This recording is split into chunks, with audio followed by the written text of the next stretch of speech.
Fun করে বলতেছে যে এই ব্যাগটা পাইছি গণভবনে গিয়ে আসে। আসলে এই শেখ হাসিনা কোনোদিন কোনো ব্যাগ ক্যারি করে নাই, হ্যাঁ, বা ওই কোনো চিরুনি এরকম ছিল না। এটা তো মানে একটা ফান। কারিনা কায়সার গণভবনে যায়নি, লুট করা তো দূরের কথা, এবার কারিনা কায়সারের গণভবন কাণ্ড নিয়ে মুখ খুলেছেন তার বাবা কায়সার হামিদ। 5ই আগস্টের একটি ভিডিওকে কেন্দ্র করে কিছু নেটিজেন, বিশেষ করে আওয়ামী লীগপন্থী বিভিন্ন আইডিও পেজ থেকে কারিনাকে গণভবন লুটকারী বা চোর আখ্যা দিয়ে চরম কটাক্ষ করা হচ্ছে। মেয়ের মৃত্যুর পর এমন ন্যাক্কারজনক অপপ্রচারের ক্ষোভে ও কড়া প্রতিবাদ জানিয়েছেন বাংলাদেশ ফুটবলের কিংবদন্তি ডিফেন্ডার ও কারিনা কায়সারের বাবা কায়সার হামিদ।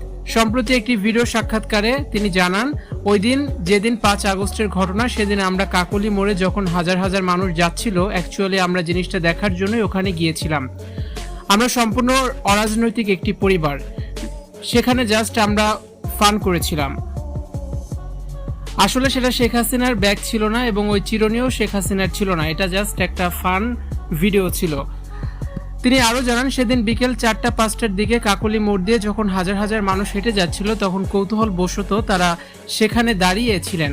রাস্তা দিয়ে অনেক কম্পিউটার, ল্যাপটপ, প্রিন্টার বা গণভবন থেকে উৎপাদিত বিভিন্ন জিনিস নিয়ে ফিরছিল। তারা মূলত কৌতূহলী হয়ে রাস্তার সাধারণ মানুষের সাথে কথা বলছিলেন এবং মজা করছিলেন। গণভবনে গিয়ে লুটপাট করার প্রশ্নই ওঠে না। তিনি বলেন, যারা আলহামদুলিল্লাহ বলছে তাদেরও তো একদিন মৃত্যু হবে, কারণ মৃত্যু একটা বাস্তব জিনিস, এটার স্বাদ প্রত্যেককেই গ্রহণ করতে হবে। আমার বিষয়টা খারাপ লাগছে তার সত্যি জিনিসটা জানে না, আমার বিষয়টা খারাপ লাগছে তারা সত্যি জিনিসটা এখনো জানে না, একটা মিথ্যাকে ভর করে ছড়াচ্ছে।